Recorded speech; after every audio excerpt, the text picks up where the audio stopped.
Bonjour, c'est Ursule encore. On est le 3 août 2023. Alors, je viens sur la trompette aujourd'hui encore et je viens proclamer le retour de notre Seigneur Jésus-Christ. Amen et alléluia, soyons tous bénis, soyons remplis de sa joie. Amen. Alors, une série de petites choses simples qui nous transforment. Amen.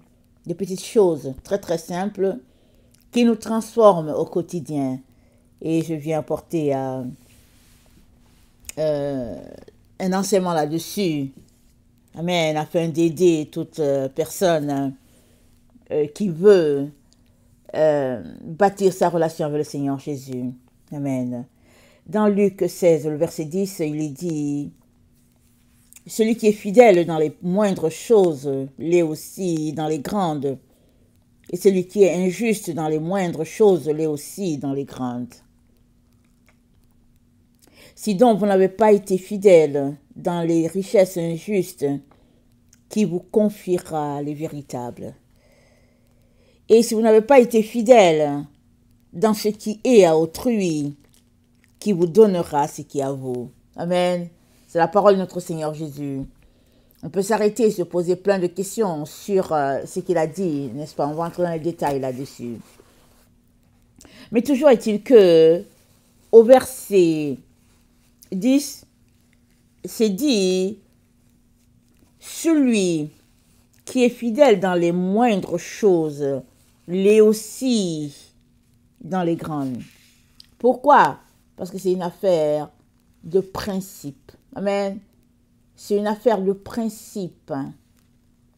Et c'est les règles de la vie. Alors, c'est pas parce que la chose est volumineuse qu'il faudrait que tu sois fidèle, ou que si la chose est de petite importance, que tu la négliges. On a déjà vu combien c'est important notre relation envers les enfants. Une vidéo que j'ai faite, je ne sais plus c'est quoi le titre. C'est pas parce que c'est un enfant à bas âge que tu peux abuser de l'enfant, que tu peux lui dire tout ce que tu veux, le traiter comme tu veux, parce que tu ne sais pas qui est cet enfant. Amen. Parce qu'au fait, la gloire de Dieu se cache dans ce qui n'a pas de valeur. Tu peux voir un enfant, tu peux voir une femme, tu peux voir un clochard et puis tu vas dire, ils n'ont aucune importance. Mais si Dieu ouvrait tes yeux, tu serais tout simplement étonné de voir ce qu'il te montre. Amen. Alors, si on a été à l'école, on a appris ce proverbe qui dit, j'espère que vous l'avez appris, mais moi je l'ai appris, que qui vole un œuf volera un jour un bœuf. Amen. Qui vole un œuf volera un jour un bœuf. Et toujours quand j'allais à l'école, dans les lycées, celui-là qui nous accompagnait le matin à l'école faisait tout ce qu'il pouvait pour éviter les chiens. Vous savez, souvent en Afrique, en tout cas, il y a les chiens, excusez, les chiens gardent la maison de quiconque lui donne à manger. Amen. Si tu ne donnes pas à manger à ton chien, alors il va se trouver une maison là où il sait qu'on s'occupe de lui. Si bien que souvent, il y a des chiens un peu partout, au fait. Et il faut souvent faire attention parce qu'ils n'ont pas de propriétaire. Et au moment où tu es en train de rouler, le chien peut surgir. Alors, celui qui nous accompagnait souvent à l'école nous disait souvent, hein, il faisait tout pour les éviter. Hein, il les évitait. Et il nous disait dans la voiture, il disait, si tu cognes un chien, mais si tu frappes un chien, voilà, si tu frappes un chien, tu pourrais te retrouver à frapper un être humain et à le tuer. C'est-à-dire, si tu bouscules un chien, si tu, au fait, tues un chien, alors que tu es en train de conduire, si tu tues un chien, si tu blesses un chien, tu peux te retrouver à blesser un être humain. Et la pensée derrière cela, c'est que il faudrait être droit dans tout ce que nous faisons. Il faudrait être droit dans tout ce que nous faisons. C'est pas parce que tu penses que c'est un animal qui est là que tu peux le cogner. Il faut éviter. C'est mieux de s'arrêter, laisser passer l'animal et après reprendre sa course. Amen. Alors j'ai déjà partagé dans quelques-unes de mes vidéos la même anecdote. En tout cas, c'est pas une anecdote, mais quelque chose qui est arrivé. Alors, c'était un dimanche, on partait à l'église et j'étais déjà en retard. J'étais déjà en retard et je voulais arriver avant que la louange commence. Amen. Parce que la première chanson de la louange, c'est toujours important. Donc, mon calcul était ça. Ça dit, si on partait là, il n'y aurait pas de problème. On arriverait à temps. Hein. La louange n'aurait pas commencé. Alors, on sort, on s'en va. Et au moment de prendre l'autoroute, voilà une canne avec ses petits qui sont en train de traverser.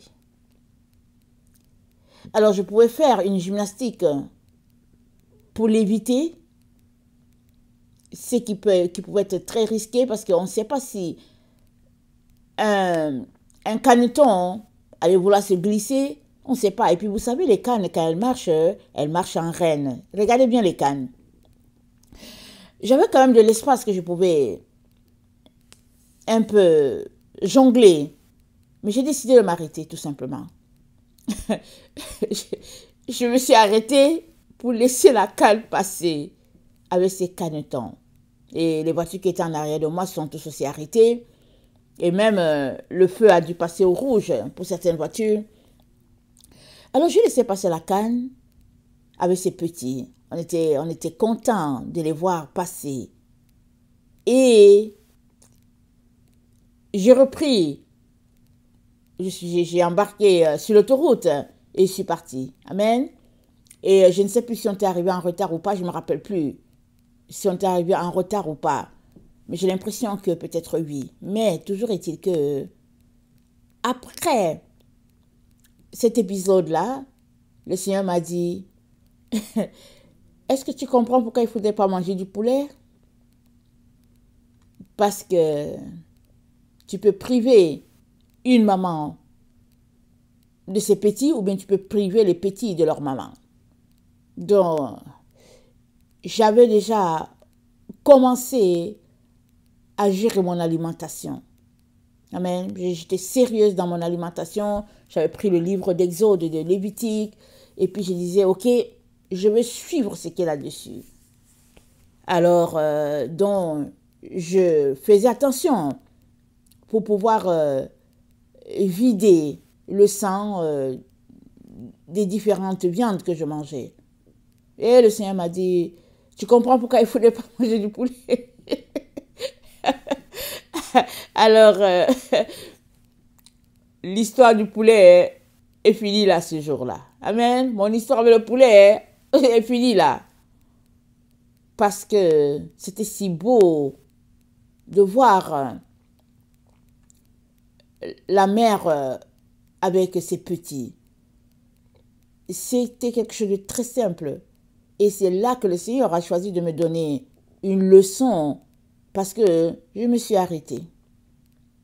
J'étais déjà en retard, mais je me suis arrêtée. Je suis restée, j'ai respecté le temps de la canne. J'ai respecté son temps. Et elle partait à un petit cours d'eau qui était là. Et il fallait qu'elle traverse toute la rue avant de se retrouver de l'autre côté. Et Dieu m'a donné une récompense. Il m'a donné une leçon de vie. Amen. Alors, tout cela pour dire que la fidélité aux petites choses est très très importante parce que ce n'est pas la proportion qui est importante, c'est le principe. Amen. Alors,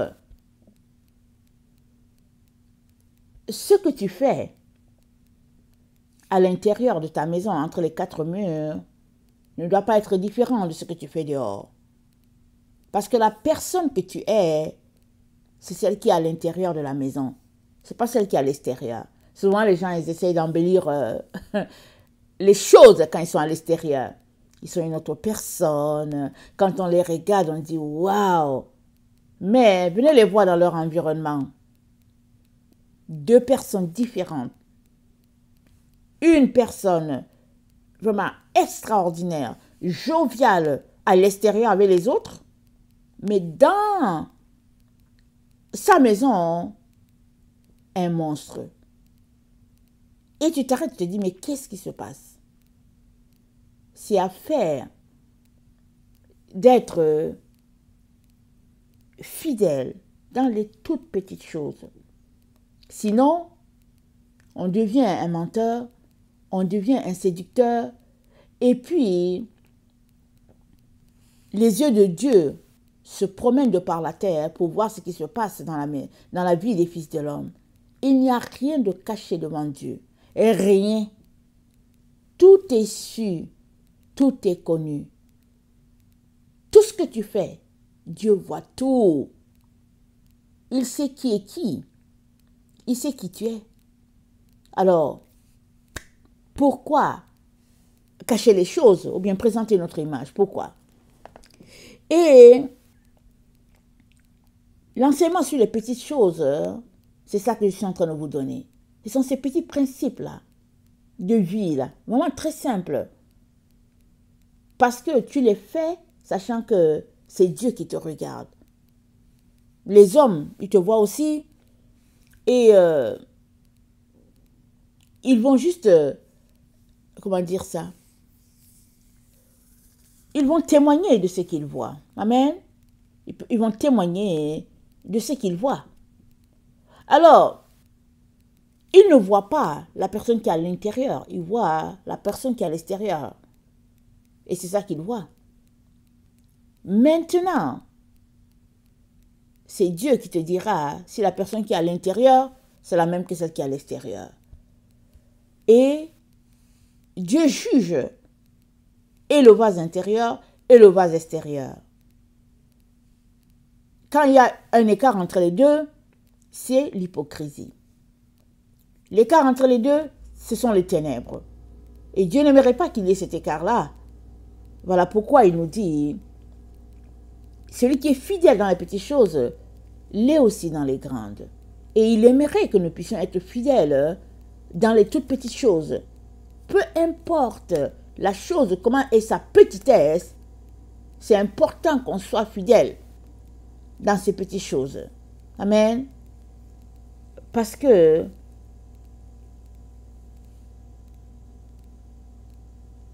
le principe de la transformation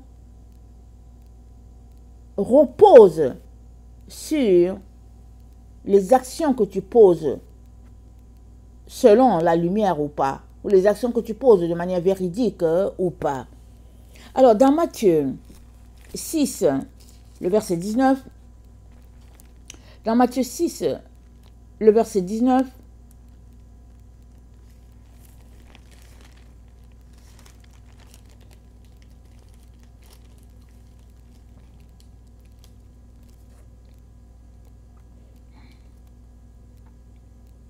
il est dit ceci. Attendez, on dirait que... Non, je n'étais pas à la bonne référence, excusez-moi. Matthieu 6, le verset 19. Alors, ne vous amassez pas des trésors sur la terre, où la teigne et la rouille détruisent, et où les voleurs percent et dérobent. Mais amassez-vous des trésors dans le ciel, où la teigne et la rouille ne détruisent point, et où les voleurs ne percent ni ne dérobent. Car là où est ton trésor, là aussi sera ton cœur. L'œil est la lampe du corps. Si ton œil et en bon état, tout ton corps sera éclairé. Mais si ton œil est en mauvais état, tout ton corps sera dans les ténèbres. Si donc la lumière qui est en toi est ténèbre, combien seront grandes de ces ténèbres-là? Nul ne peut servir de maître, car ou il haïra l'un et aimera l'autre, ou il s'attachera à l'un et méprisera l'autre. Vous ne pouvez servir Dieu et maman. Amen. Vous ne pouvez servir Dieu et maman. Alors, une série de petites choses simples à observer à tous les jours commence par, au fait, décider de respecter les principes de vie, que ce soit un petit animal, que ce soit une personne, que ce soit un être méprisable. C'est tout simplement que tu gardes le même principe, amen, de moralité, de bonté ou pas. Ça, c'est très important. On vient de parler. Le deuxième élément, c'est qu'il faut que tu choisisses. Amen. Il faudrait bien que tu choisisses qui tu sers. Parce que tu es fidèle par rapport au principe d'une personne. Alors, tu es fidèle donc par rapport à ce que Dieu a établi, ou bien tu ne l'es pas du tout, tu n'es pas fidèle. Dieu a mis la lumière en nous, il a soufflé de son souffle, dont il a mis la bonté, c'est-à-dire que la manière de se comporter, Dieu l'a mis en nous, en chaque être humain, c'est là. Et la Bible nous dit que ceux qui n'ont pas le Seigneur, ils seront jugés selon le principe que Dieu a mis dans le cœur de chaque être humain. Alors, il faudrait que tu commences par décider en ton âme et conscience qui tu sers, afin que tu sois fidèle par rapport à ces principes. Amen. Et puis Josué a dit, attendez, afin que tu sois fidèle à ces principes, et Josué a dit que lui, il a choisi, lui et sa maison, ils serviront l'Éternel. Lui, il a dit ça. Alors, ayant décidé que lui et sa maison, il va servir l'Éternel, il est en train de dire quoi? C'est qu'il a déjà sa direction. Il sait qu'il sera fidèle par rapport aux principes établis par son Dieu. Donc, il est important aussi que tu ne puisses pas t'inquiéter. Puisque tu as décidé de suivre Dieu, et Dieu nous dit, dans Matthieu 6, le verset 25, il dit, c'est pourquoi je vous dis, ne vous inquiétez pas sur votre vie, de ce que vous mangerez, ni pour votre corps, de ce que vous serez vêtu. La vie n'est-elle pas plus que la nourriture et le corps plus que le vêtement? Comme j'ai dit, c'est un appel de principe. Ta vie est plus que la nourriture. Ce n'est pas parce que tu n'as pas mangé pendant 3, 4, 5 jours que tu vas périr. Ta vie est plus importante. Et si tu comprends que ta vie est plus importante, tu te priveras de nourriture pour chercher ton Dieu. Alors on peut se demander, mais pourquoi se priver de nourriture? Pourquoi est-ce qu'il faut que je jeûne alors que moi je cherche déjà Dieu? C'est parce que quand tu jeûnes, tu es distrait et tu es toujours porté vers le matériel. C'est-à-dire, tu as l'impression qu'il faudrait que tu manges pour pouvoir parler à Dieu.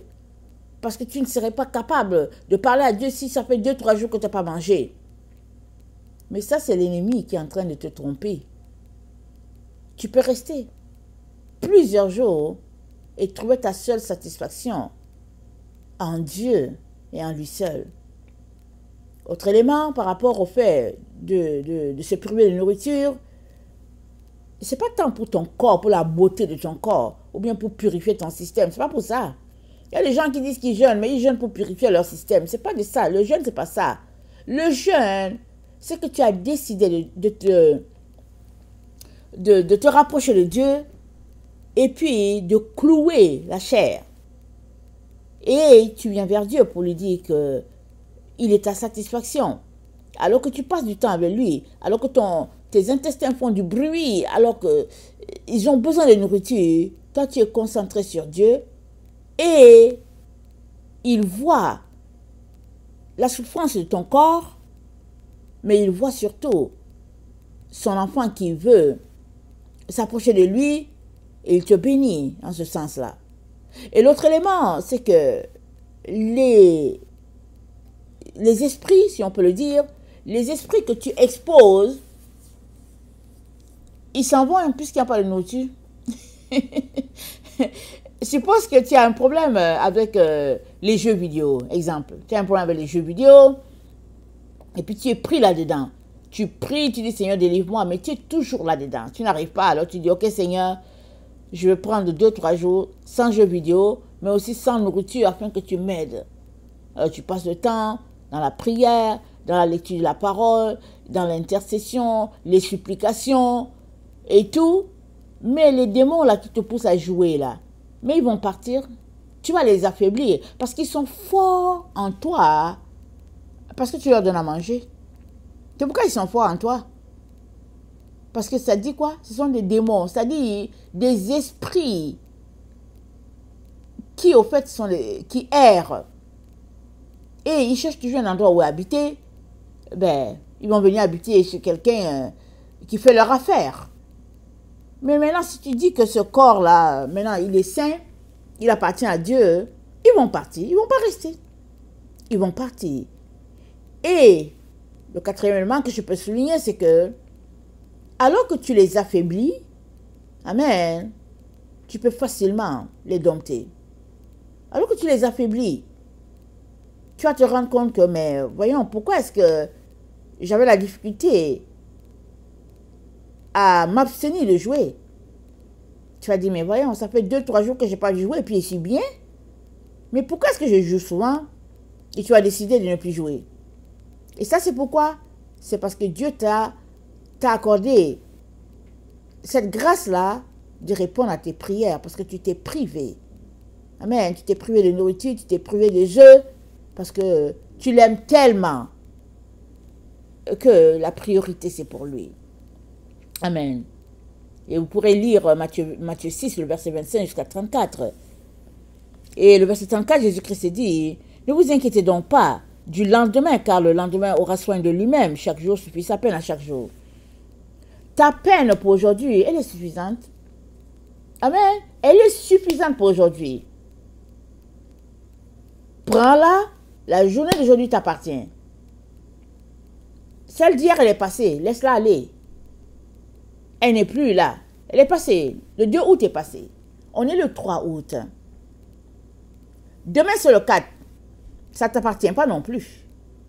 Mais vis pleinement ton 3 août dans ta communion avec Dieu, de telle sorte qu'il t'accorde la grâce d'arriver au 4 août.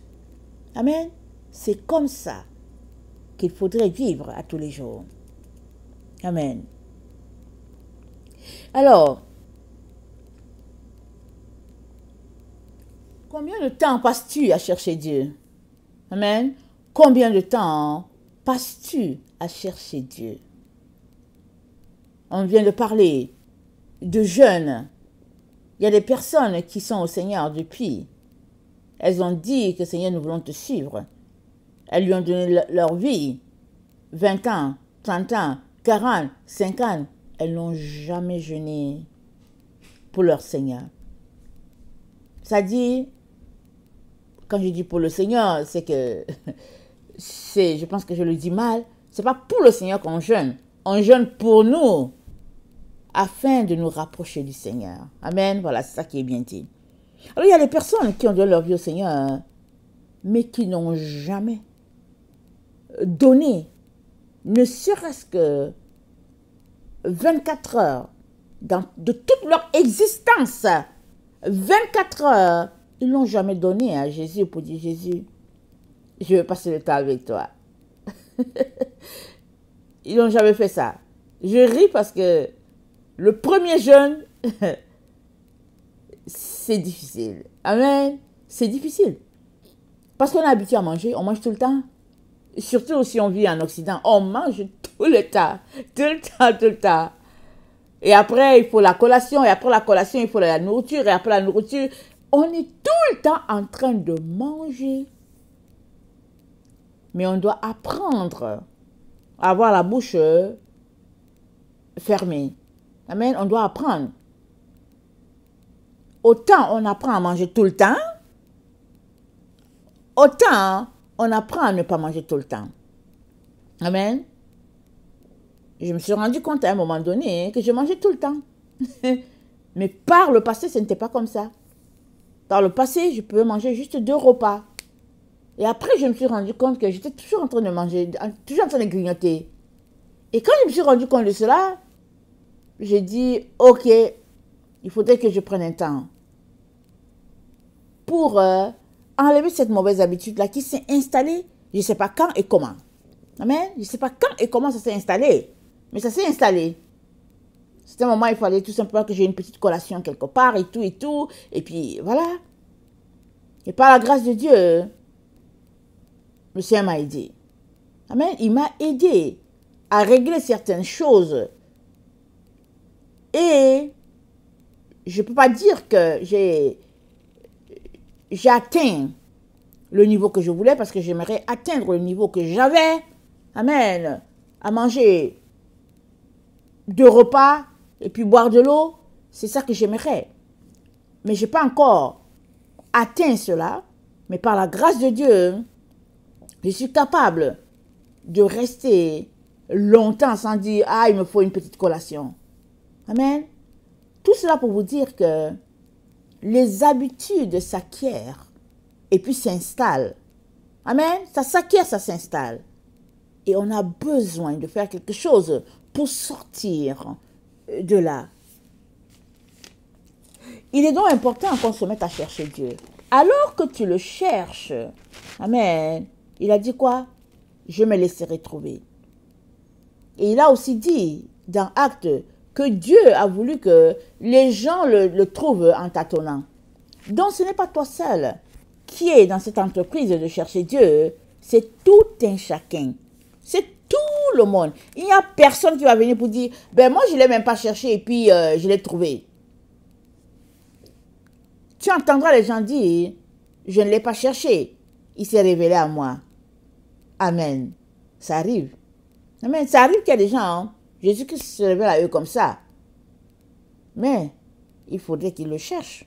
Après, pour savoir qui est Jésus, pour savoir comment je peux demeurer en lui. Donc, la marche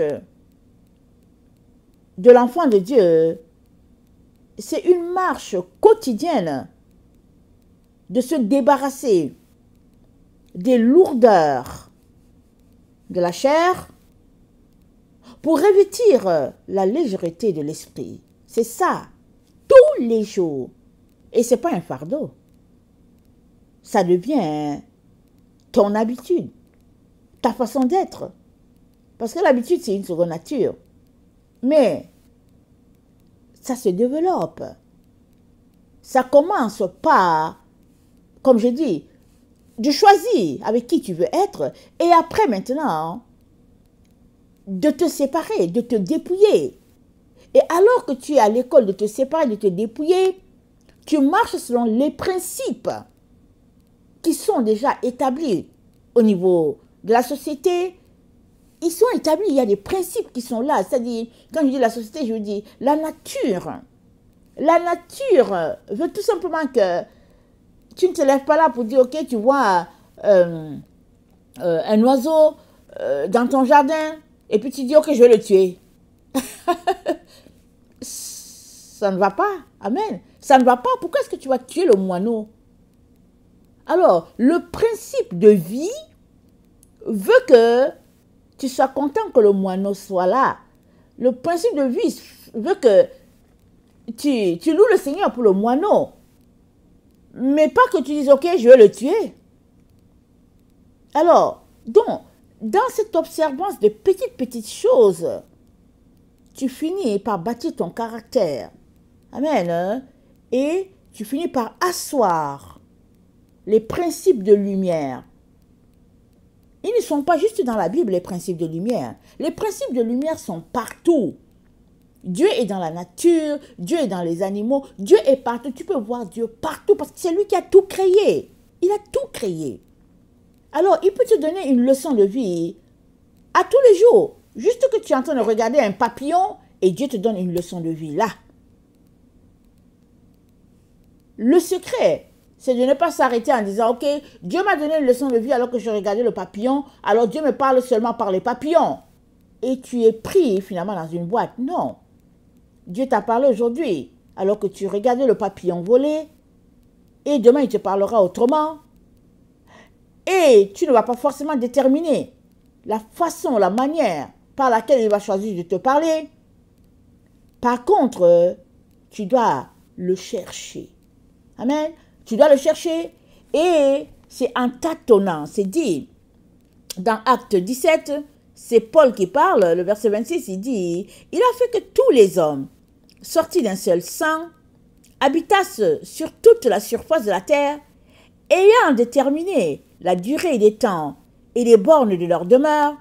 Il a voulu qu'ils chassent le Seigneur et qu'ils s'efforçassent de le trouver en tâtonnant, bien qu'il ne soit pas loin de chacun de nous. Merveilleux, hein? Dieu n'est pas loin. Mais on doit le chercher. Et c'est en tâtonnant. Et c'est pour tout le monde.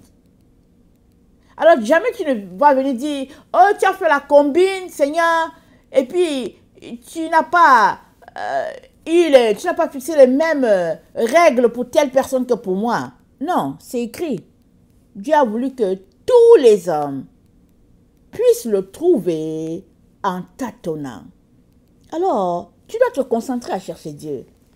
Et puis, alors que tu le cherches, combien de temps passes-tu à le chercher? Amen. Ça aussi, c'est important. Combien de temps passes-tu à le chercher? Le psaume 38, le verset 8 dit que toute la terre craint l'Éternel, que tous les habitants du monde tremblent devant lui. Car il dit et la chose arrive, il ordonne et elle existe. L'Éternel renverse les desseins des nations, il anéantit les projets des peuples. Les desseins de l'Éternel subsistent à toujours, et les projets de son cœur de génération en génération. Heureuse la nation dont l'Éternel est Dieu, heureux le peuple qu'il choisit pour son héritage. Amen. Heureuse la nation dont l'Éternel est Dieu, heureux le peuple qu'il choisit pour son héritage. Tu es heureux parce que Dieu t'a choisi. Il a donné son fils, mort sur le bois, pour toi, afin que tu deviennes son enfant. Amen. C'est ça qu'il a voulu et puis il a établi. Et puis, ses desseins pour toi subsistent de génération en génération. Il n'a jamais changé son projet pour toi. Hein? Non. Le projet de Dieu pour toi est là devant Dieu à tous les jours. Maintenant, comment le connaîtras-tu? Mais il faut que tu le cherches. Si tu ne le cherches pas, jamais tu ne sauras ce que Dieu a décrété sur ta vie. Et ce qui est dommage, c'est que pour ceux qui arriveront, tu te rendras compte que, ah, mais Seigneur, tu avais planifié ceci pour moi, tu avais planifié cela pour moi, et moi je suis allé perdre mon temps à étudier pour être pompier, exemple. Amen. Parce que Dieu a un projet pour chacun. Et il y a les autres qui n'arriveront jamais, mais ça n'empêche pas que le projet de Dieu est là. Et ça n'empêche pas aussi qu'il te dira que quand telle personne a cogné à ta porte, c'était moi. Quand telle situation s'est passée, c'était moi. Je voulais te détourner de la route que tu as prise. Mais tu ne voulais pas te laisser détourner. C'est-à-dire, personne ne dira à Dieu que tu ne m'as pas aidé à m'en sortir. Dieu est toujours là. C'est lui qui nous a créés. Alors, son dessein pour nous subsiste continuellement devant sa face. C'est là. Seulement, c'est ceux qui le cherchent qui finissent par trouver. Et on n'arrête pas de chercher. On cherche jusqu'à ce que notre temps finisse sur la terre. On cherche tout le temps. Amen. On cherche. L'autre élément, je n'ai pas compté les différents points que j'ai apportés, mais j'ai l'impression que celui-là que j'apporte, c'est le 5e. Excusez-moi, je n'ai pas commencé à apporter les points. Amen. Alors, il est important de se séparer des pensées qui n'honorent pas Dieu. Dans 2 Corinthiens 10, on connaît bien le passage, c'est dit d'amener nos pensées captives à l'obéissance de la croix. La croix, c'est l'endroit où Jésus-Christ s'est sacrifié pour nous. C'est là où il s'est donné. Donc, tout doit être conforme à la croix. Et ça nous dit quoi de la croix? Ça nous dit qu'il a livré principauté, domination, autorité. Il les a livrés en spectacle sur la croix. Alléluia. Ils ont été livrés. Toutes ces forces-là qui nous tiennent captives ont été livrées à la croix. Ça veut dire quoi pour toi et moi? Ça veut dire nos pensées doivent être alignées sur les pensées de notre Dieu. Parce que, attendez, je vais d'abord lire le 2 Corinthiens 10. Dans 2 Corinthiens 10, le verset 5, c'est dit, « Nous renversons les raisonnements et toute hauteur qui s'élève contre la connaissance de Dieu, et nous amenons toute pensée captive à l'obéissance de Christ. » Amen. Nous amenons les pensées captives à l'obéissance de Christ. Mais qui est Christ? C'est celui qui a donné sa vie sur la croix pour nous. Alors, tout a été livré à la croix afin de nous délivrer, afin de faire de nous des êtres nouveaux. Et dans Colossiens 1, le verset 20, c'est dit, il a voulu par là, lui, réconcilier tout avec lui-même, tant ce qui est sur la terre que ce qui est dans les cieux, en faisant la paix par lui, par le sang de la croix. Amen. À la croix, le sang de Jésus-Christ a coulé. À la croix, les principautés, les dominations, les autorités ont été livrées. Amen.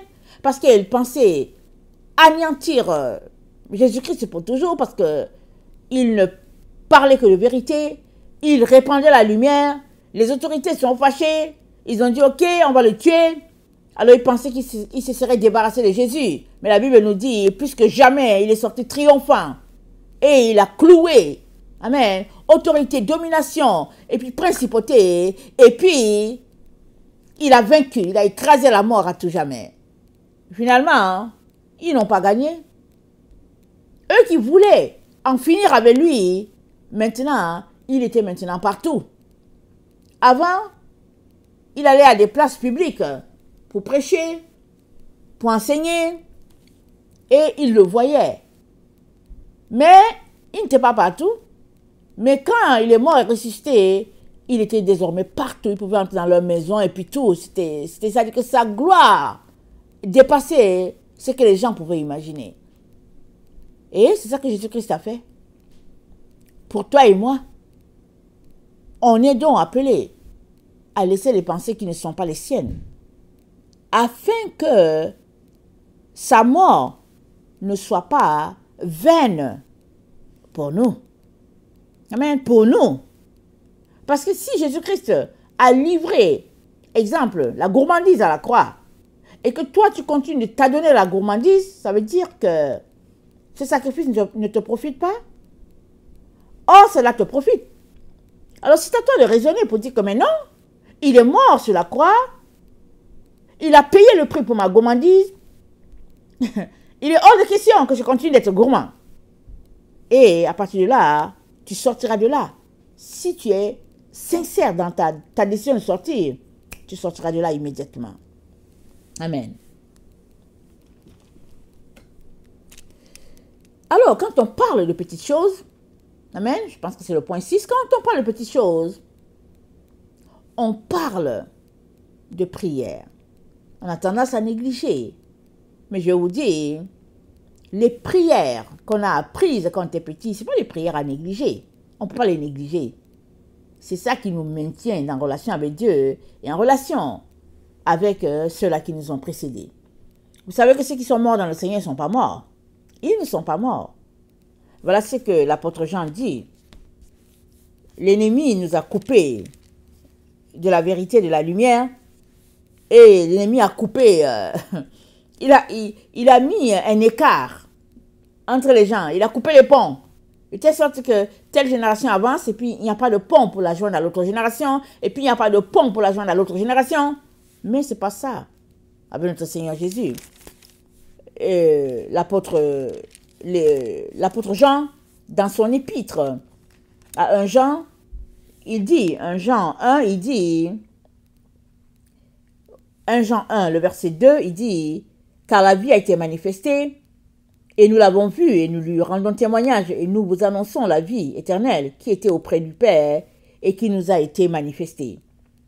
Ce que nous avons vu et entendu, nous vous l'annonçons à vous aussi, afin que vous aussi vous soyez en communion avec nous. Or, notre communion est avec le Père et avec son Fils Jésus-Christ. Et nous écrivons ces choses afin que notre joie soit parfaite. Donc, nous devons être en communion avec les autres aussi. Alors, qui sont les autres? C'est ceux qui ont été les dépositaires de l'enseignement de Christ. Alors, ils nous ont appris, par exemple, la foi, le credo de la foi. Alors, même si ce n'est pas Pierre, Jean et Jacques qui ont appris cela, mais il y a eu un relais. Les gens se sont arrêtés, ces frères-là sont arrêtés pour dire comment pouvons-nous faire pour aider la prochaine génération? Parce qu'on sait qu'il va venir des temps de ténèbres sur la terre. Comment pouvons-nous faire? Ils se sont arrêtés et, inspirés par l'Esprit de Dieu, ils ont mis en place une prière aussi. Alors, Jésus-Christ nous a connectés à Dieu le Père. Les disciples lui ont dit, est-ce que tu peux nous apprendre à prier? Il a dit, notre Père qui est aux cieux, que ton nom soit sanctifié. Ça, c'est la prière. Un résumé. Mais quand on prend le Notre Père avec... ça, c'est la prière que Jésus-Christ a appris, n'est-ce pas? Et puis, quand on le prend, on va voir que, en tout cas, dans les versions qu'on voit, Jésus-Christ n'a pas dit au siècle des siècles. Mais il y a quelque chose qui est ajouté, au siècle des siècles. Est-ce que tu vas t'arrêter pour dire, oh, Jésus-Christ n'avait pas dit au siècle des siècles, je vais enlever au siècle des siècles? Non. C'est correct qu'ils mettent au siècle des siècles. Dans le credo des apôtres, il y a le credo de Nicée, il y a l'autre qui a été réécrit. Les deux sont importants. Moi, j'aime beaucoup celui de Nicée. Mais je n'arrive pas toujours à le retenir complètement. Pourquoi?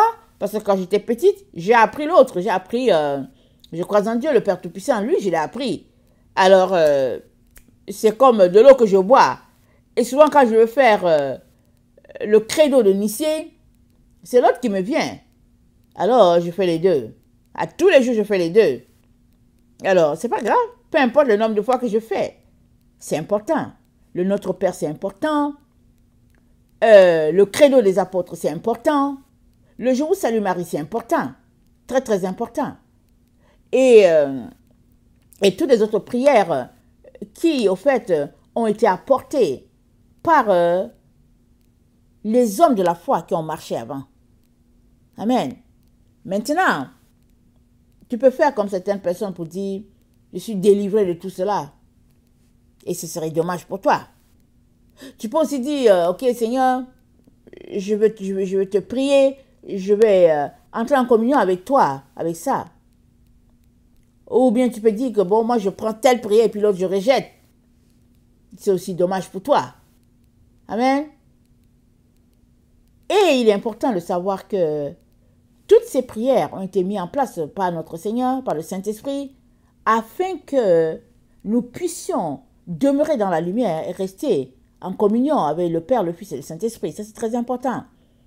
C'est des petites choses. Et c'est des prières simples, mais remplies d'Esprit de Dieu. Remplies de puissance. Remplies de puissance. Et malheureusement, l'ennemi ne veut pas qu'on les prie, nous faisant croire qu'on est d'une autre génération, que nous avons évolué, nous sommes d'une autre classe et on connaît mieux. Ce qui fait qu'on ne les prie pas. Mais, fidèle dans les petites choses, une série de petites choses, je vous encourage à les prier à tous les jours. Moi, je les prie à tous les jours, au moins 2 à 3 fois par jour. Je vous le dis, je les prie à tous les jours. Je ne sais pas combien de fois je les prie, ces petites prières-là. Elles sont simples, mais remplies de puissance de Dieu. C'est aussi une discipline. C'est un principe. Amen, c'est un principe. Alors, si tu passes ton temps à dire, je crois en Dieu, le Père Tout-Puissant, Créateur du ciel et de la terre, je crois en Jésus-Christ, son Fils unique, qu'est-ce que tu es en train de faire? Tu es en train de confesser ce en quoi tu crois.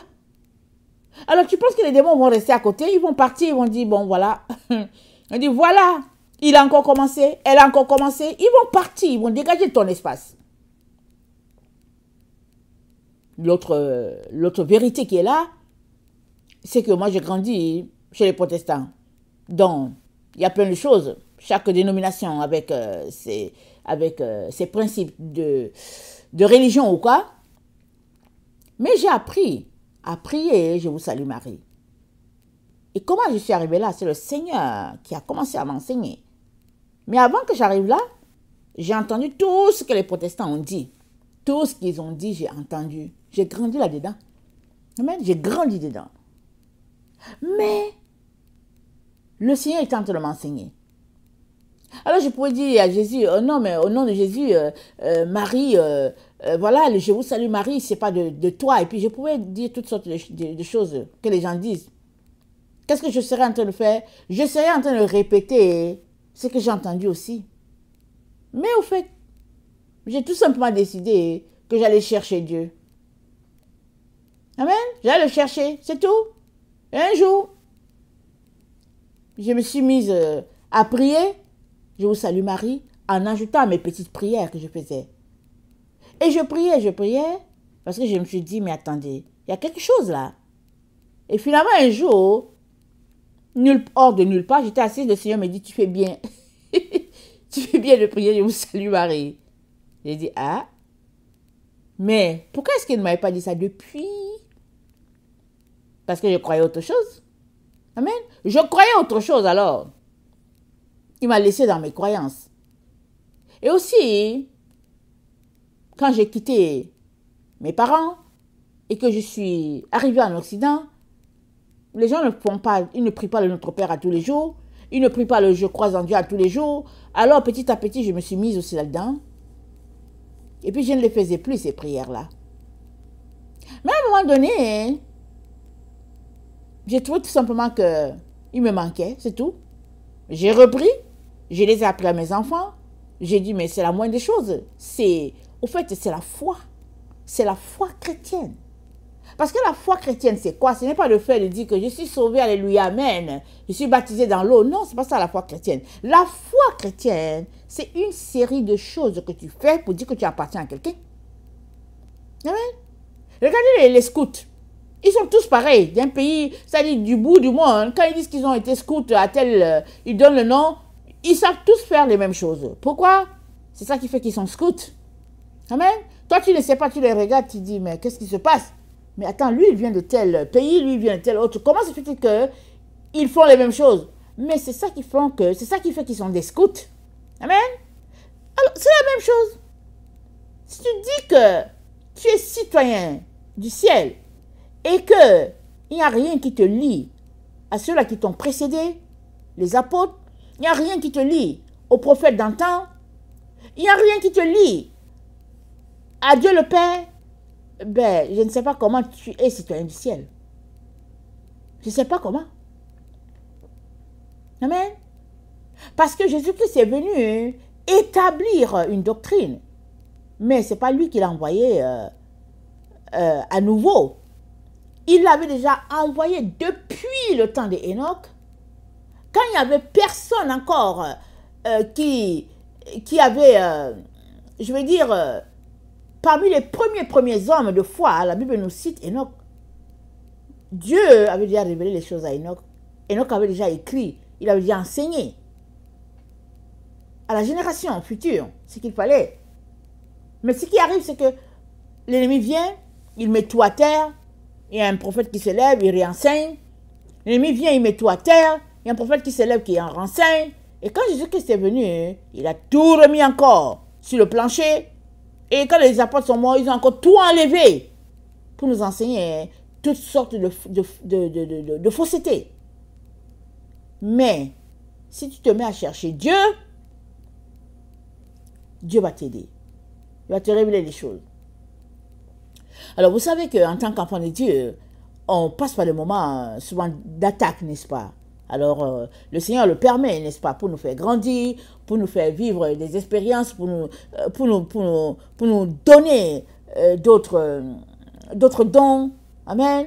Alors, un jour, j'avais fini de faire j'avais fini mes prières et puis mon intimité avec le Seigneur. C'était vraiment un temps où je voulais me reposer. Alors, je me suis mise et puis j'ai voulu dormir un peu avant de me lever pour la journée. Et là, j'ai été réveillée par un bruit terrible de pas. Je vous dis, je ne peux pas vous décrire.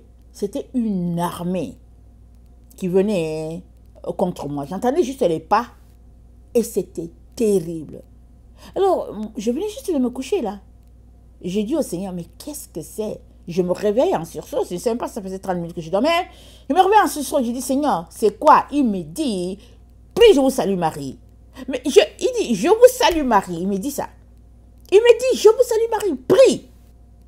Alors, du tic au tac, je commence, je vous salue Marie. Je ne sais même pas si j'ai fait je vous salue Marie 2 fois. Tout était redevenu calme. Vraiment un calme. Ouf. Je m'assois, parce que j'étais couchée, je m'assois, je dis, Seigneur, mais qu'est-ce qui se passe? Il me dit, c'est une attaque. C'est une attaque qui venait contre toi. Et la Bible dit quoi? Je dormais, mais mon esprit veillait. Le Seigneur ne m'a pas dit, ah, mets-toi à prier en langue. Il ne m'a pas dit, au fait, mets-toi à prier le Notre Père. Il a juste dit, je vous salue Marie. Et c'était quelque chose. Et ce n'est pas la seule expérience par rapport à je vous salue Marie que le Seigneur m'a dit, je vous salue Marie. Et pourquoi? Parce que Marie, amen, ça a été une servante de Dieu, amen, une femme qui ne s'est pas souillée avec l'ennemi. C'était une femme droite d'esprit. Et dans le passé, vous savez, il y avait des gens qui ne savaient pas écrire. L'imprimerie a été mise en place, je ne sais pas si c'est au 14e ou bien au 15e siècle. Mais avant cela, comment est-ce que les gens priaient? Les gens disaient, le Dieu de Thomas, viens à mon secours. J'ai entendu que tu guéris et tout, Seigneur. Si c'est vraiment ça, viens à mon secours. Et puis, Dieu les guérissait, disait le Dieu de Thomas. Ah, Thomas, au fait, son Dieu m'a guéri. Et puis, il se mettait à adorer. J'adore le Dieu de Thomas. Voilà comment il priait. J'adore le Dieu de Paul. Dieu de Paul et tout. Parce que, il n'y avait pas de parchemin, il n'y avait rien. Je suppose que ils étaient en Espagne ou bien, je ne sais pas, quelque part perdus, je ne sais pas, dans un coin de Madagascar et puis rien, et qu'ils ont entendu qu'il paraîtrait que Dieu, il exauce. Amen. Alors, tout cela pour dire, les toutes petites choses qui nous ont été transmises par les hommes de foi, ils sont encore d'appoint. La puissance, c'est dans le nom de Jésus. Amen. C'est dans le nom de Jésus. Le nom de notre Dieu. Ça dit quoi? C'est une tour. Amen. Le juste se réfugie en l'Éternel et les ennemis sont dispersés. Amen.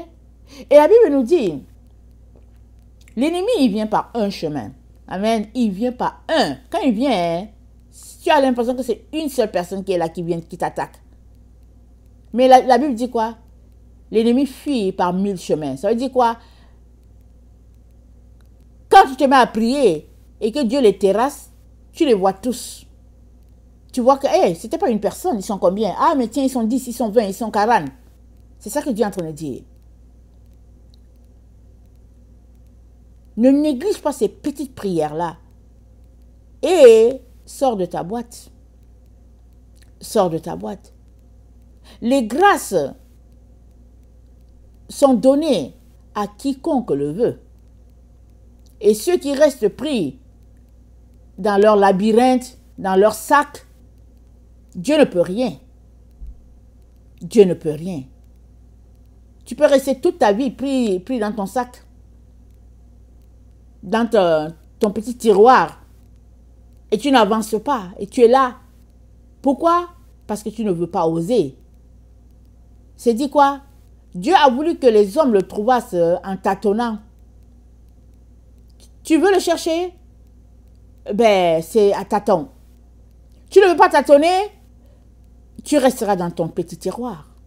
Et c'est tout.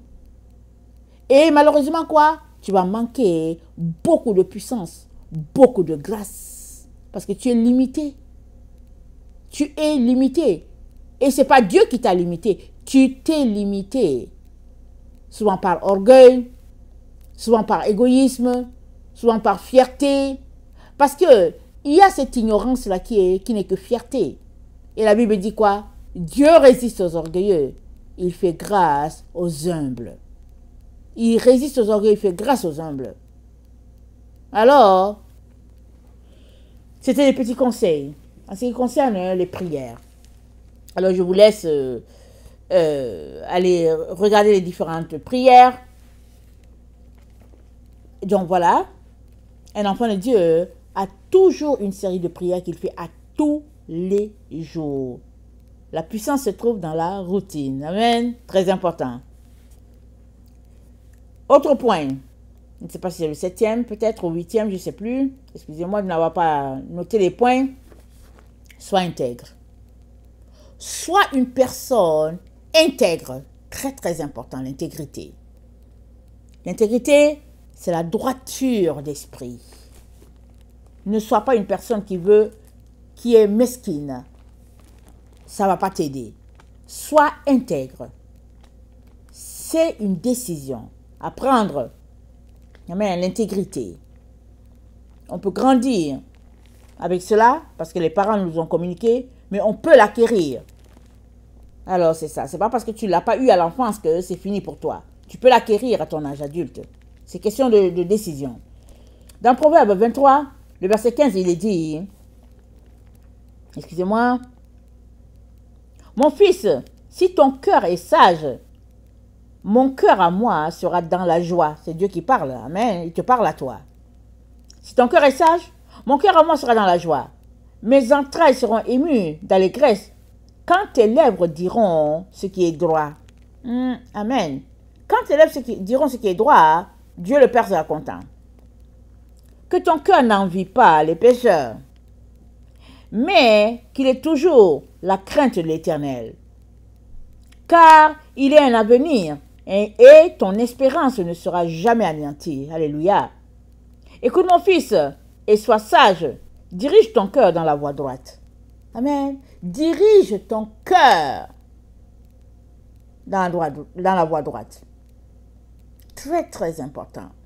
La voie droite, elle est dans les toutes petites choses. Les toutes petites choses. Suppose, je prends un exemple très, très simple.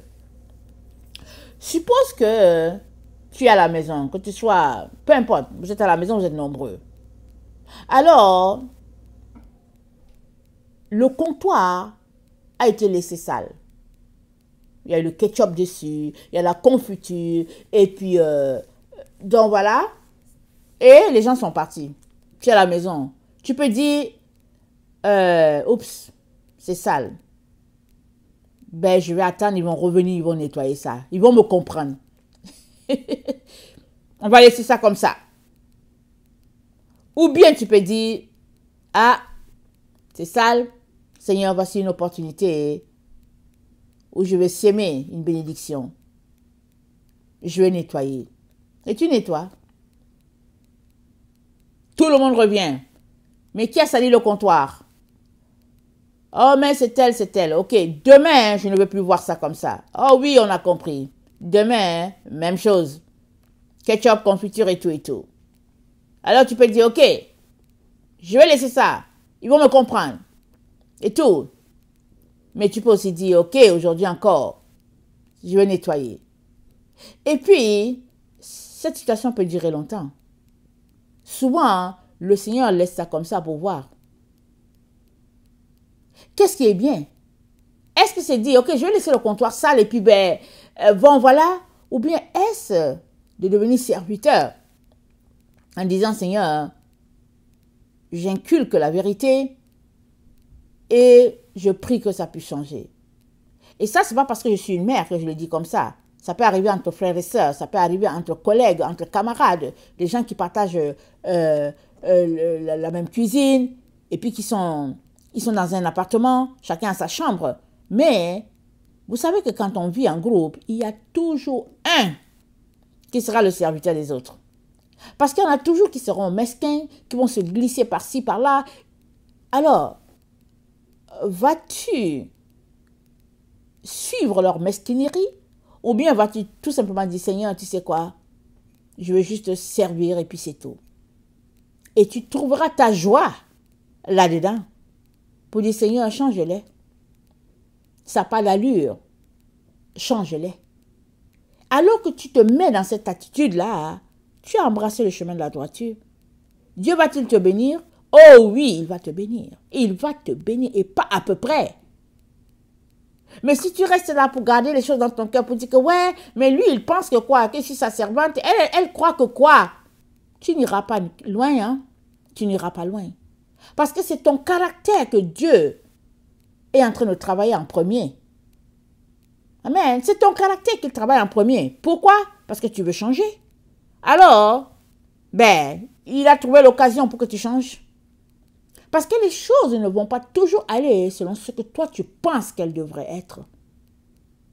Mais ton attitude de cœur fera la différence. Amen. Autre élément, la leçon elle est un peu longue, mais c'est important, ok? Alors, l'autre élément, c'est dit, attendez, je viens de lire Proverbe 23. Et je lis Proverbe 24. Le verset 20, c'est dit, Proverbe 24, le verset 20, c'est dit, car il n'y a point d'avenir pour celui qui fait le mal. La lampe des méchants s'éteint. Le mal, ce n'est pas forcément de venir faire un gros mal. Non, le mal, ça peut être tout simplement petit. Tout petit. Tu vois de la boue par terre et tu regardes, tu dis, ok, moi je ne vais pas nettoyer. Tu laisses. Demain, la boue est toujours là. Tu dis, moi je ne nettoie pas. Ce n'est pas moi seul qui vois. Tu regardes, après-demain, la boue est là. Tu dis, je ne nettoie pas. Mais au fait, qu'est-ce que tu es en train de faire? Tu es en train de pratiquer le mal. Pourquoi? Parce que c'est toi qui veux changer. L'autre le voit aussi, mais il ne veut pas changer. Toi, tu veux changer. Alors, vas-tu mettre la propreté pour que Jésus-Christ puisse être content? Amen.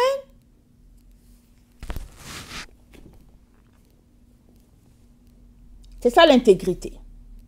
J'ai pris ces exemples-là parce que je pourrais prendre d'autres exemples. Mais je prends ces exemples-là où on a souvent l'impression que non, c'est l'autre qui a tort. Non, non, non. La personne qui va aller loin avec le Seigneur, à la personne qui va aller loin avec le Seigneur fait passer beaucoup de tests. Amen. Prie en tout temps. En tout temps, prie. On vient de parler, j'ai parlé tantôt des prières, les petites prières apprises, les prières simples, la vie, qui sont remplies de puissance. Et puis maintenant, toi-même, prie en tous les temps, élève ta voix en direction de ton Père. Alors, dans le psaume 44, le verset 24, c'est dit, psaume 44, le verset 24, c'est dit, réveille-toi. Pourquoi dors-tu, Seigneur? Réveille-toi, ne nous repousse pas à jamais. Pourquoi caches-tu ta face? Pourquoi oublies-tu notre misère et notre oppression? Car notre âme est abattue dans la poussière, notre corps est attaché à la terre. Lève-toi pour nous secourir, délivre-nous à cause de ta bonté. Mais est-ce que Dieu dort? Dieu ne dort jamais. Dieu ne dort jamais. Mais ça, c'est la prière de quelqu'un qui cherche Dieu. Il cherche Dieu, il dit, mais Dieu, il part où? Alors il dit, réveille-toi, Seigneur, réveille-toi. Dieu va finir par lui répondre. Amen.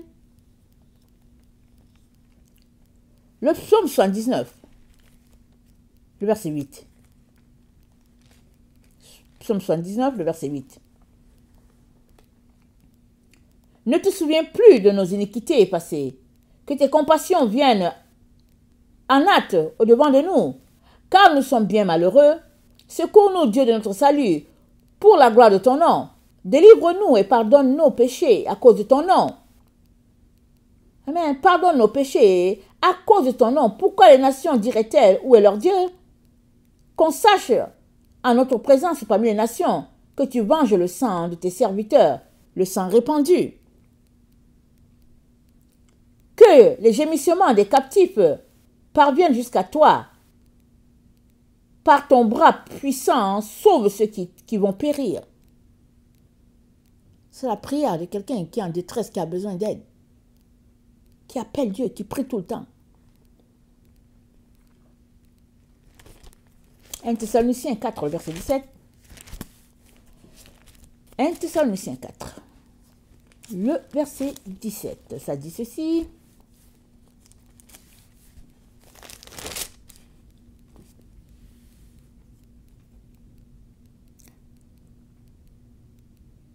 Attendez.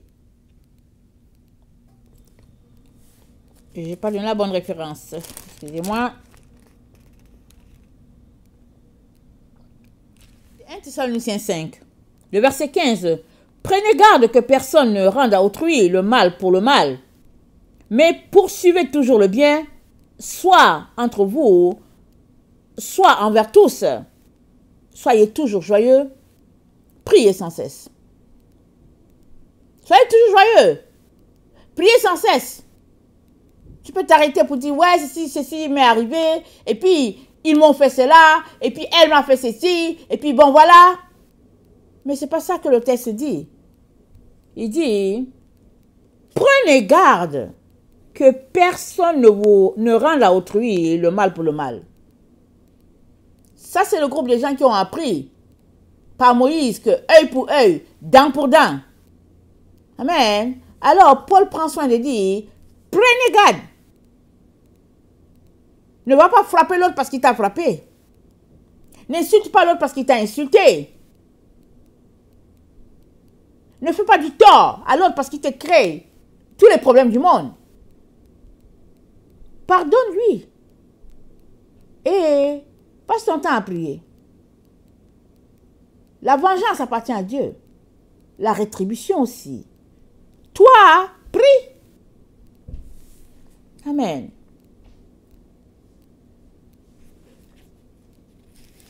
Luc 21, le verset 34. Luc 21, le verset 34.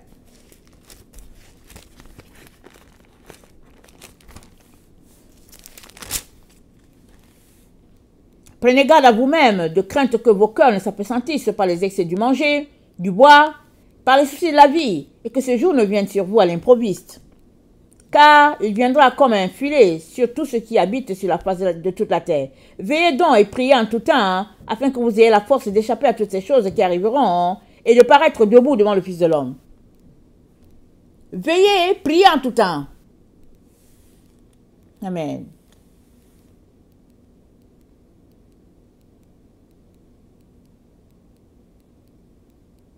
Fuis la paresse. L'autre point. Fuis la paresse. Et comme j'ai maintes fois dit, la paresse, ce n'est pas le fait de rester couché seulement. La paresse, c'est de s'asseoir devant Internet, la télévision, et tu penses que tu fais quelque chose. Tu ne fais rien, au fait. Tu es en train de downloader les ténèbres en toi. Excuse que je te dise la vérité. Il est important que tu règles ce problème le plus tôt. Si tu ne veux pas te retrouver à jamais dans les ténèbres. Très important que tu règles ce problème. L'ennemi a créé quelque chose qu'on appelle la technologie. Et beaucoup sont assis devant. Ils disent, oh, tel journaliste a dit ceci. Est-ce que tu es au courant de ce qui se passe? Voilà, ceci, cela se passe. D'accord? Mais est-ce qu'eux, ils savent que Jésus-Christ est venu et puis il est mort et puis qu'il revient pour chercher son épouse? Amen. Et on doit s'apprêter. Alors, est-ce que tu as passé le temps à écouter les gens leur parler de leur histoire? Toi aussi, parle-leur de ton histoire à toi, comment tu as été sauvé par Jésus-Christ. Mais pour que tu leur parles de ton histoire un jour, il faudra bien que tu sois loin de ces choses-là. Amen. Il faudra que tu sois loin de ces choses-là parce que c'est comme de l'aimant. Ça t'attire. Et puis tu es là, tu dis que bon, voilà, mais il faut que je sois informé. Et puis bon, si je ne suis pas informé, mais si tu n'es pas informé, qu'est-ce qui va t'arriver? Rien. Rien ne va t'arriver. Mais tu peux être sûr que si ta ville est en train de brûler, tu sauras. Pourquoi?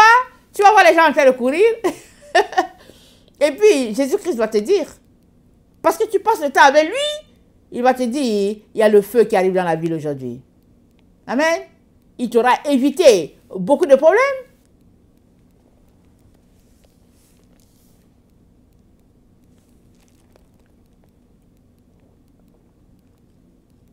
Proverbe 21, le verset 25. Proverbe 21, le verset 25. Ça dit ceci, parlant de la paresse.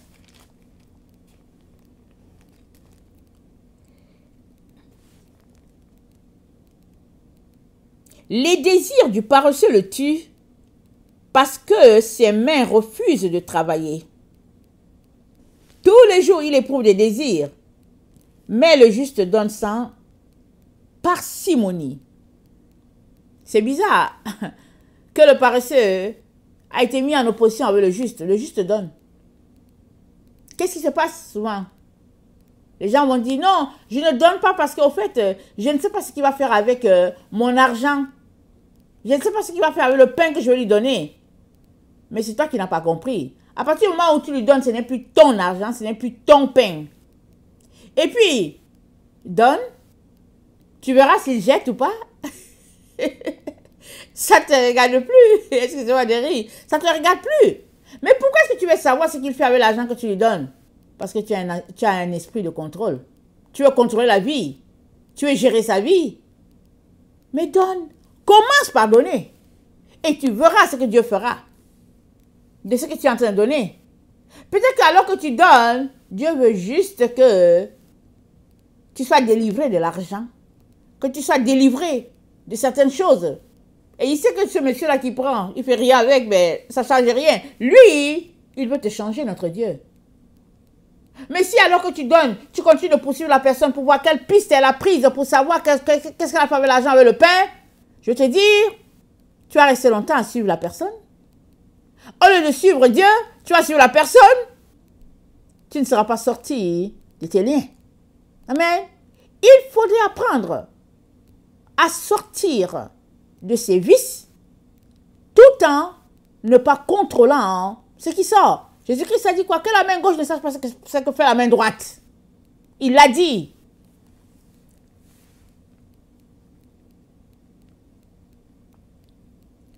Proverbe 22, le verset 13. Le paresseux dit, il y a un lion dehors, je serai tué dans les rues. Le paresseux voit toujours les mauvaises choses. Il voit toujours les dangers. Mais la Bible dit quoi? Si tu regardes le ciel, tu ne vas jamais s'aimer. En tout cas, surtout ces temps-ci, il est toujours gris. Il est toujours gris. Tu ne vas jamais s'aimer. Amen. Proverbe 24, le verset 30.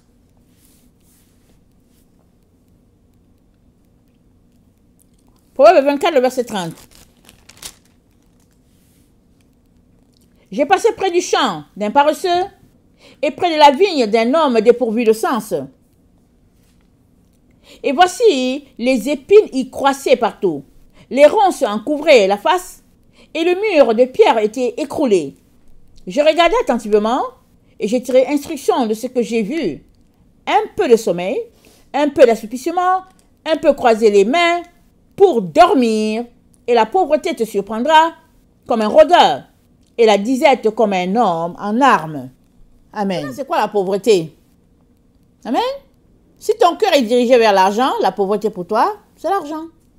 La pauvreté pour toi, c'est le fait de ne pas avoir l'argent. Tu as dit, ouais, je vais être riche, je vais remplir mon coffre-fort, etc., etc. Pourquoi? Parce que ton cœur est tourné vers les biens de ce monde. Mais si ton cœur est tourné vers Dieu, la pauvreté, c'est le fait de ne pas connaître Dieu. Amen. Et dans l'évangile de Thomas, c'est dit, Jésus-Christ a dit à ses disciples, la pauvreté, c'est le fait de ne pas se connaître. Le Seigneur a fait les choses pour que les gens le découvrent en tâtonnant. Amen. C'est en tâtonnant qu'on découvre Dieu. Alors, ça veut dire que il n'y a pas quelqu'un qui vient comme ça sur la terre qui sait ce qu'il est venu faire.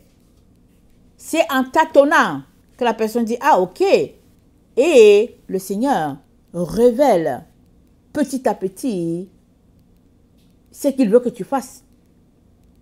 Aujourd'hui, il va te révéler quelque chose pour aujourd'hui. Demain, il va te révéler quelque chose pour demain. Et quand tu vas faire la somme de cela, après un an, tu vas voir que tu as quitté un point A et que tu es rendu à un point B après un an. Parce que tu as continué de chercher Dieu, d'être fidèle à ton temps d'intimité avec lui et que tu as accepté tous les coups sur ton chemin parce que le Seigneur le permet pour te sanctifier. Et pendant que il te sanctifie, c'est-à-dire que pendant qu'il enlève des ténèbres de toi, il te révèle une facette de toi. Parce que tu le découvres mieux. Amen. Parce que ta vie est cachée en Dieu. Ta vie, elle est cachée en Dieu. Écoute-moi bien. Elle est cachée en Dieu, ta vie. Tu ne peux pas découvrir qui tu es si tu ne lis pas ta parole et si tu ne prends pas du temps avec Dieu. C'est très important que tu règles ce problème. OK? Très, très important. Si tu n'as pas le temps pour Dieu et que tu as le temps pour la télévision et Internet, tu es en train de dire que tu n'as pas le temps pour te découvrir. Donc, tu ne sauras pas qui tu es. Tu ne sauras pas ce que tu es venu faire sur la terre. Et un jour, tu retourneras à Dieu. Tu lui diras, mon pasteur ne m'a pas enseigné quelque chose. Mais ton pasteur lui-même, il doit découvrir qui il est. Chacun doit découvrir Dieu en tâtonnant. Dieu n'a jamais dit que c'est à un pasteur de révéler à la brebis qui elle est. Non, ce n'est pas écrit. Ce n'est nulle part. C'est à toi de découvrir qui tu es. Mais si tu es entré dans la séduction et le mensonge de notre temps où on paye une personne pour qu'il nous enseigne pendant 30 minutes et on est assis sur les bancs pour rire, ben, c'est ça. Tu n'auras rien découvert. Et à la fin, Dieu te classera parmi les paresseux. Parce que les paresseux, ce n'est pas juste ceux-là qui se couchent, qui disent « Ah, il est quelle heure? Ah !» Non. Les paresseux, c'est ceux qui se lèvent à 6 h du matin avec leur tasse de thé en main, leur café, ils disent que bon, on va écouter la télévision. Ils sont paresseux. Parce que la télévision, au fait, c'est rien au fait. C'est de la saleté. Et tu t'assois devant et tu mets ça en toi. C'est-à-dire tu regardes les images et tu les fais entrer en toi. Parce que ton œil, c'est la porte de ton âme. Alors ton œil regarde et les images vont se loger en toi. Et finalement, tu te souilles. Mais tu dis que c'est du plaisir. Tu dis que tu regardes des films. Tu dis et tu dis, tu dis et tu dis et tu dis. Donc voilà, à toi de décider de sortir de toutes ces choses-là qui te souillent. Amen. Très important. Je lis certains éléments, n'est-ce pas? Je ne vais pas tout lire, mais bon, voilà. Donc, la pauvreté te surprendra comme un rôdeur. Mais la pauvreté, telle que Jésus-Christ l'a dit dans l'évangile de Thomas, je vous conseille de lire beaucoup cet évangile-là. C'est un évangile très, très important. Et puis, très intéressant. L'évangile de Thomas, vous tapez en ligne. Je pense que c'est l'évangile de Thomas. Vous tapez en ligne, évangile de Thomas, PDF, et c'est des proverbes. Et Thomas était parmi les gens qui savaient écrire. Pendant que Jésus-Christ enseignait, Thomas écrivait. Donc, c'est des paroles qui sont sorties directement de la bouche de Jésus. Comparé par exemple à Luc, Matthieu, Marc, où les gens ont écrit ce qui a été dit, l'évangile de Thomas, c'est du direct à direct. Amen. Très, très intéressant. Alors, je vous conseille de lire cet évangile-là. Très important. Excusez. Le psaume... Donc, je vais m'arrêter là pour ça. L'autre point, c'est de louer le Seigneur tout le temps, en dépendant de lui. Amen. Que ta vie soit une louange à l'Éternel. Que ta vie. Ta vie doit être une louange à l'Éternel. Que tu sois content ou pas, dans les bons comme dans les mauvais jours, il faut louer le Seigneur. Amen. Le psaume 33, le verset 1 dit, « Juste réjouissez-vous en l'Éternel, la louange sied aux hommes droits. Célébrez l'Éternel avec la harpe, célébrez-le sur le luth à 10 cordes, chantez-lui un cantique nouveau, faites retentir vos instruments et vos voix, car la parole de l'Éternel est droite. Et toutes ses œuvres s'accomplissent avec fidélité. Il aime la justice et la droiture. La bonté de l'Éternel remplit la terre. Les cieux ont été faits par la parole de l'Éternel, et toute leur armée par le souffle de sa bouche. » Amen. Amen. Il faut louer l'Éternel tout le temps. Tout le temps. Ce qu'il ne faudrait pas faire, c'est de passer son temps à murmurer. Le murmure, c'est pas bien. Il faut louer le Seigneur tout le temps. Amen. Et si on est dans un état où c'est compliqué de louer, c'est mieux de fermer la bouche. Amen. Que de murmurer. Le murmure, c'est pas bien. Ça ouvre les portes au monde des ténèbres. Et voilà. Attendez.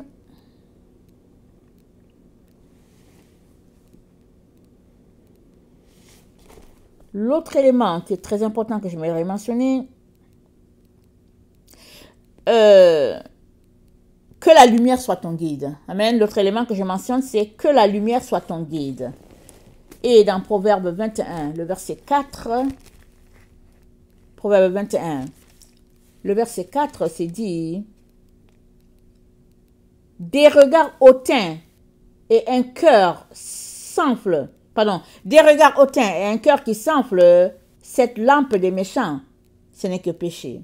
Amen. Des regards hautains. Souvent, on veut connaître Dieu. On veut grandir en lui. Mais on a ces deux éléments-là sur notre chemin. L'orgueil et le mépris des autres. Et au lieu de les laisser de côté, on les garde avec nous. Et on veut chercher Dieu. Ça dit quoi? Ça dit, cette lampe des méchants, ce n'est que péché. C'est une lampe.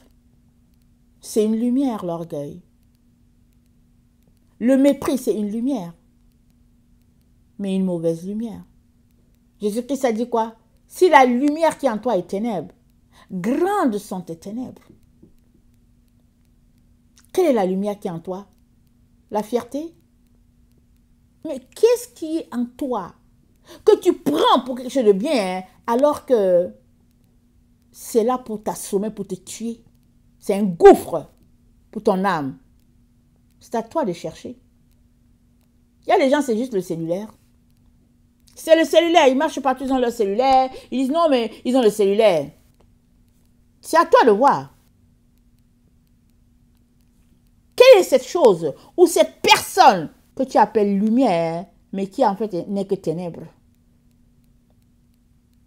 Les choses changeront pour toi quand tu laisseras Dieu te montrer toutes ces choses-là que tu prends pour la lumière, mais qui en fait sont des ténèbres. Et il faudrait que tu laisses Dieu. Hein?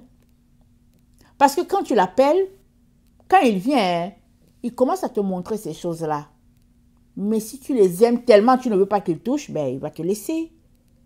Et tu continueras avec ta lumière qui est ténèbre et tu ne te rendras pas. Hein? Tu ne te rendras pas. Or, tu veux te rendre.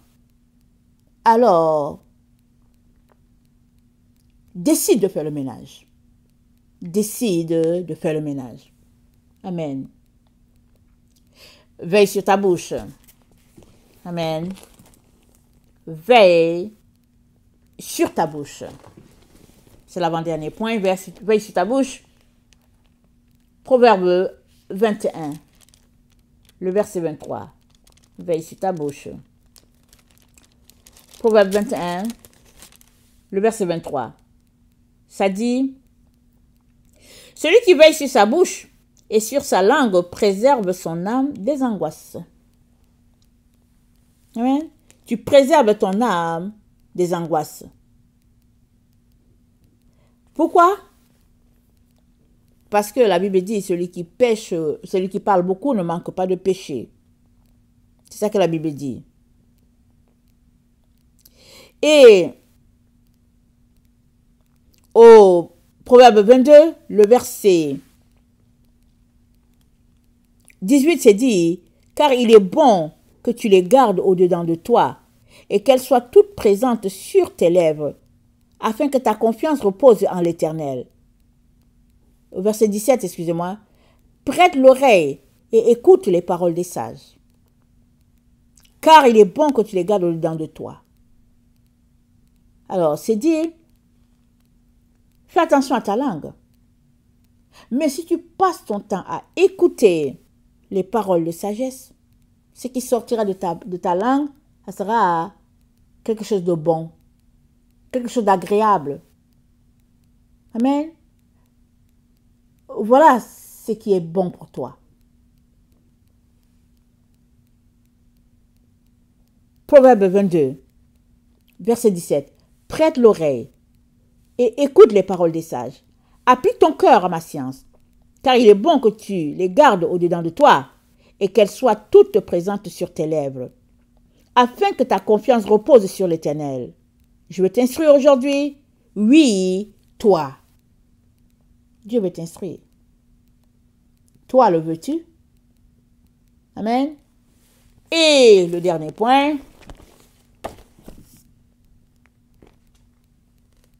Et recommence encore. Et ça, le dernier point. Recommence encore. Quand tu as fini de faire tout ça là qu'on a décrit aujourd'hui, recommence encore. Fais-le encore. Demain. Fais-le encore l'après-midi si tu peux le faire. Fais-le encore. Fais-le tout le temps. Fais-le en tout moment. Demeure dans la présence de Dieu. Amen. Demeure là-dedans. Baigne-toi dans le Seigneur. Et celui qui demeure sous l'abri du Très-Haut repose à l'ombre du Tout-Puissant. Je dis à l'Éternel, mon refuge et ma forteresse, mon Dieu, en qui je me confie. Demeure en l'Éternel. Et je termine avec le psaume 125. On connaît bien ce psaume-là. Ceux qui se confient en l'Éternel sont comme la montagne de Sion. Elle ne chancelle point, elle est affermie pour toujours. Le psaume 125. Excusez-moi, c'est dit. Ceux qui se confient en l'Éternel sont comme la montagne de Sion, elle ne chancelle point, elle est affermie pour toujours. Des montagnes entourent Jérusalem, ainsi l'Éternel entoure son peuple dès maintenant et à jamais. Car le sceptre de la méchanceté ne restera pas sur le lot des justes, afin que les justes ne tendent pas les mains vers l'iniquité.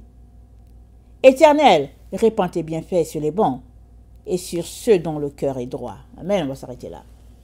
Alors, ceux qui se confient en l'Éternel, ils sont comme la montagne de Sion.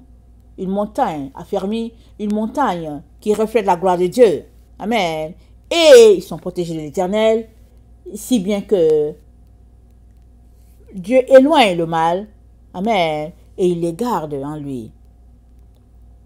Voilà la vie de quiconque veut aller loin et demeurer dans la maison du Père à tous les jours et à tout jamais. Voilà la vie de l'enfant de Dieu. Et on peut ajouter encore. Mais ça, amen, le Seigneur m'a donné ça ce matin. Vraiment, c'est la base. C'est la moindre des choses, amen, que tu peux être appelé à faire à tous les jours. Maintenant, tu peux dire, ça va me prendre mon temps. Mais ça dépend de qu'est-ce que tu veux. Amen. Ça dépend de qu'est-ce que tu veux sur la terre.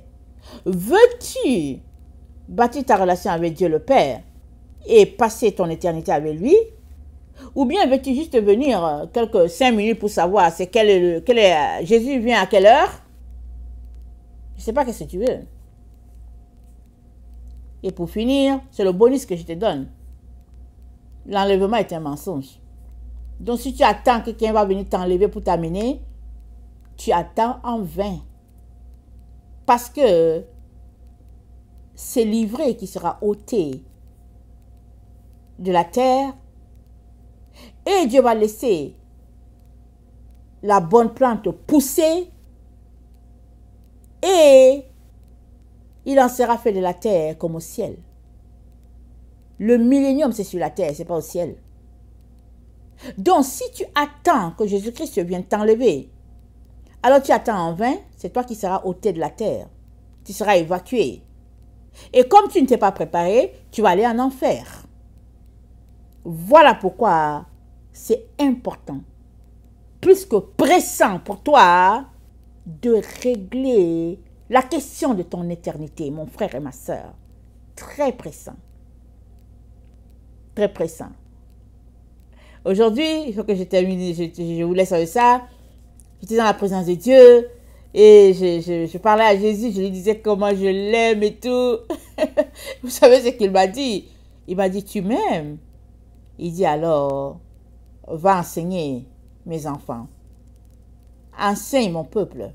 Dis-leur toute la vérité. C'est ça qu'il m'a dit. J'ai dit d'accord. Et c'est ça que je suis là venu faire. Cette leçon-ci et la prochaine, c'est des leçons de base. Et comme c'est dit dans Proverbe, si tu regardes le temps qui est gris, tu ne vas jamais aller semer tes graines dehors. Tu ne vas jamais aller semer. Mais si tu dis que c'est Dieu qui fait pousser et que malgré les temps rudes, tu vas s'aimer, alors peut-être que Dieu va te permettre d'arroser et il va te donner de récolter quelque chose.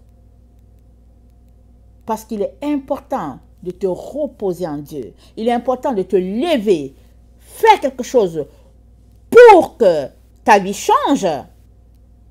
Et seulement là, tu pourras parler d'immortalité. Parce que changer, c'est décider d'aller dans un sens ou dans l'autre. Alors, il y en a qui changent dans le sens du mal. Ils changent leur gloire. Ils décident de suivre l'ennemi. Ce n'est pas d'eux qu'on est en train de parler. On est en train de parler de ceux-là qui ont décidé, qui veulent changer pour le bien. Et qui dit changement, dit des choses à faire. Dit du temps à accorder à celui-là qu'on aime. Dit du temps à s'appliquer pour apprendre. Tout comme tu as appris l'alphabet, A, B, C, D, tu dois prendre maintenant ce temps pour apprendre encore. Mais maintenant, alors que tu apprends, tu t'injectes de la lumière. Amen. Combien c'est glorieux. Amen. Que le Seigneur bénisse sa parole. Maranatha, Jésus revient. Soyez tous bénis. Amen et amen.